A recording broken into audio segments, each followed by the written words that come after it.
You see the condos off to your right? That was the Olympic Village, where many of the Olympic athletes were billeted for the 2010 Winter Olympics. Very high security area at that time, 12-foot high fences all the way around those condos for security.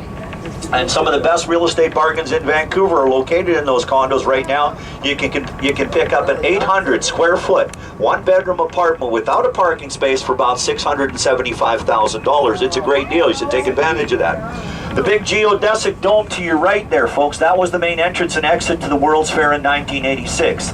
Now, if you can imagine that body of water that we just went over being surrounded by pavilions and exhibits from around the world. None of these condos were here in 86, only the big stadium with the big dome on top of it. It was a magnificent backdrop for the World's Fair and really put Vancouver, British Columbia on the map for tourism.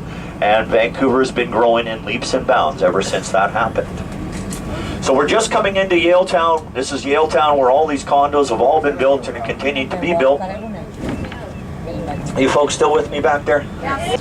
But I do have an opportunity, folks, to introduce you to the one and only bull in Vancouver. There he is standing on the corner.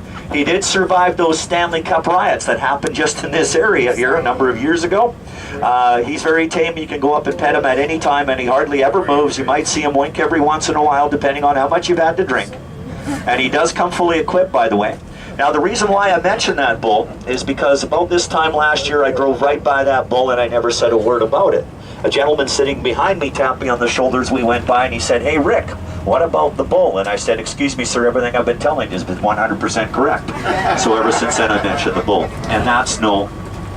There we go. Thank you. Thank you. So ladies, all the underground malls start right here in this intersection in front of us. And the underground malls are 1 and 2 levels below the roadway we're traveling on, and it's 4 city blocks square, all underneath the city of Vancouver. We have the automated light rapid transit line that runs right through the center of the underground mall system, so it's not easy to get lost in there. We have 2 other smaller malls that are interconnected through walkways and tunnels. And speaking of shopping, folks, take a look at this beautiful building coming up ahead and off to the right. This is Hudson's Bay Company's building, which is well over 100 years old now. Look at the beautiful terracotta design on the pillars that are holding up the very top story of this building. And if you're not familiar with Hudson's Bay Company, folks, Hudson's Bay Company is the oldest company in all of North America. It was established in the 1600s, and at one time Hudson's Bay Company owned over 15% of all the landmass in North America. They don't anymore. They don't anymore. British Columbia. Final Destination movies filmed here. Some of the scenes for the Titanic were filmed up in Howe Sound, which is on the road up on your way up to Whistler, British Columbia. Again, many movies have been filmed here, folks. So many, hard to remember them all.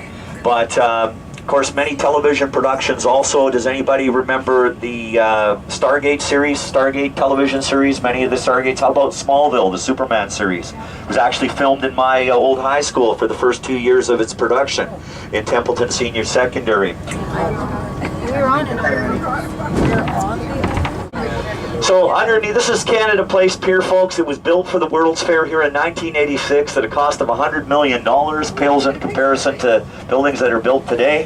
What looks like sails right next to your cruise ships there, underneath those sails is the Vancouver Trade and Convention Center. The tall building at the end of the pier is the 5-star Hotel Pan Pacific.